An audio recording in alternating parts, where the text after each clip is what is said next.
একটা ইন্টারেস্টিং বিষয় দেখবেন, প্রচার হচ্ছে যে মুসলমানরা পুলিশের গাড়িতে আগুন লাগিয়ে দিয়েছে। তো ওখানে তো বহু লোকের কাছেই ভিডিও ফুটেজ ছিল, মানে মোবাইল ছিল, ক্যামেরা ছিল, মোবাইল ছিল। তাহলে কে আগুন লাগাচ্ছে গাড়িতে, কারা আগুন লাগাচ্ছে সেটা তো প্রমাণ করতে পারতো। সেটা তো সেই ফুটেজ কিন্তু বাজারে বেরোচ্ছে না। সেই ফুটেজটা বেরোলেই দুধ কা দুধ পানি কা পানি হয়ে যাবে।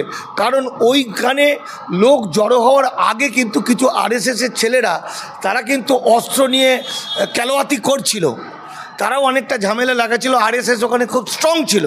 সেই কারণে ওখানের ঘটনাটা যতক্ষণ পর্যন্ত তদন্ত হয়ে সঠিকটা আসছে, আমি সঠিকটা বলতে পারছি না। তবে এটা ঠিক যে মুসলিমদের বিরুদ্ধে তথাকথিত হিন্দু রাষ্ট্র করার জন্য যে আইনটা তৈরি হয়েছে, যেটা হিন্দু উদ্বাস্তুরা বাড়ি থেকে এখনও বেরোয়নি, এরা ভয়ে বেরোচ্ছে না হয়তো ধরা পড়ে যায় বলে, ওটা আইন হয়ে গেছে। আপনারা জানেন উত্তরপ্রদেশে 21 জন ওয়াকাপের বিরুদ্ধে প্রতিবাদ করেছিল বলে কালো ব্যাচ পড়েছিল, 2 লাখ টাকা করে ফাইন করেছিল। কিন্তু পশ্চিমবঙ্গের মুসলমানরা এসব ভয় পায় না। তারা কিন্তু গোটা রাজ্য জুড়ে তারা প্রতিবাদে পথে নেমে পড়েছে। এটা একটা খুব পজিটিভ দিক। আমি বিশ্বাস করি যে এই প্রতিবাদ মুখর মানুষ কখনোই গণ্ডগোল করার জন্য নয়। যারা এত বিপদের মধ্যে আছে তারা যে গণ্ডগোল করে আগুন লাগিয়ে দেবো, মারবো, এটা লজিকে মানা যাচ্ছে না। বরং অপোজিট পক্ষ যারা এটা চাইছে তারা যে কোনো রকমভাবে একটা নিষিদ্ধ করে দেওয়া বা যাতে আন্দোলন করতে না পারে তার একটা বিভিন্ন রকম চর্চা করবে, চেষ্টা করবে। এটা স্বাভাবিক। আমার মনে হয় জঙ্গিপুরের বিষয়টা একটু অন্যরকম হয়েছে, যেটা মিডিয়া সঠিকভাবে প্রচার করেনি। এবং তারপর যেহেতু ইন্টারনেট বন্ধ হয়ে গেছে, ফলে আসল খবরগুলো এখনও মানুষ জানতে পারছে না। আচ্ছা, জঙ্গিপুরে যে এরকম একটা ঘটনা ঘটেছিল, আমরা শুনতে পাচ্ছিলাম যে পুলিশ নাকি স্থানীয় বাসিন্দাদের দোকানে বাড়িতে আশ্রয় নিচ্ছিল ভয়ে। তারা বলছিল যে আমাদেরকে বাঁচান। তো আপনি তো ওখানে গিয়েছিলেন সভা করতে, সেখানে কী রকম কী পরিস্থিতি সৃষ্টি হয়েছিল আমাদের একটু বলুন। দেখুন, জঙ্গিপুরে আমি ছিলাম পিডব্লিউডি মাঠে। সেখানে ওয়াকফ বিলের বিরুদ্ধে সেখানে হাজার হাজার মানুষ এসেছিল। সেই হাজার হাজার মানুষ, মানে এত মানুষ যে ভাবা যাবে না। এটা একদিকে আমাদের সভা চলছিল, আমরা বক্তব্য রাখছিলাম, এবং সেই সভা থেকে আমাদের যে মূল বক্তব্য যেটা ছিল সেটা একটা ঐতিহাসিক বক্তব্য।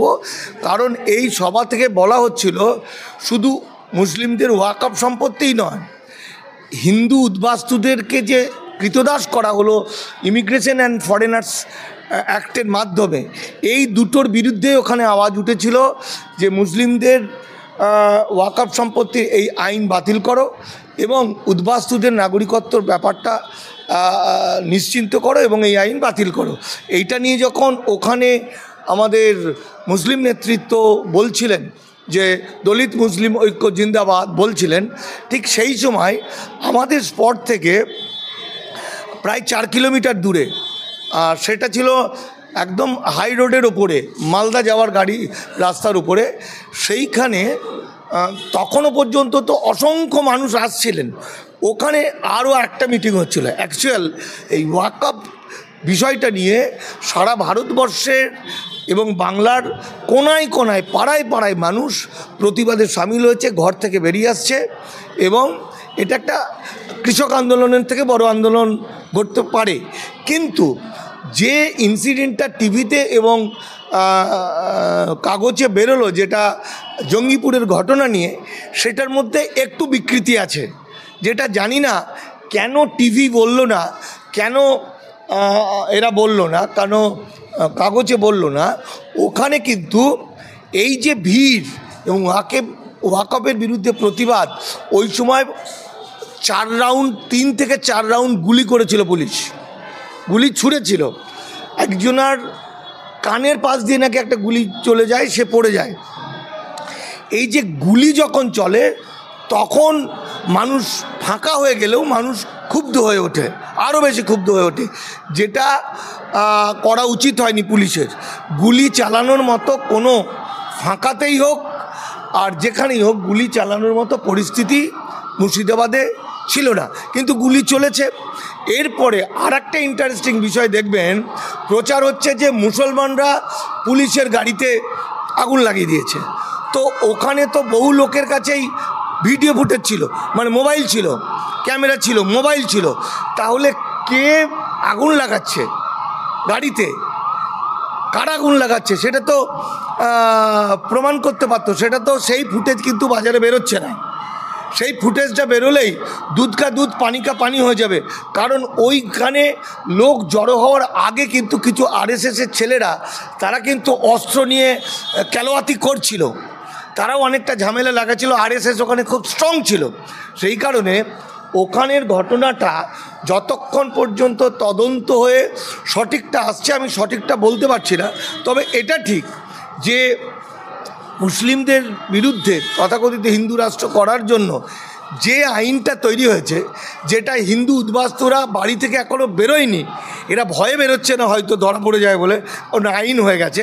আপনারা জানেন উত্তরপ্রদেশে 21 জন ওয়াকাপের বিরুদ্ধে প্রতিবাদ করেছিল বলে কালো ব্যাচ পড়েছিল, 2 লাখ টাকা করে ফাইন করেছিল। কিন্তু পশ্চিমবঙ্গের মুসলমানরা এসব ভয় পায় না। তারা কিন্তু গোটা রাজ্য জুড়ে তারা প্রতিবাদে পথে নেমে পড়েছে। এটা একটা খুব পজিটিভ দিক। আমি বিশ্বাস করি যে এই প্রতিবাদ মুখর মানুষ কখনোই গণ্ডগোল করার জন্য নয়।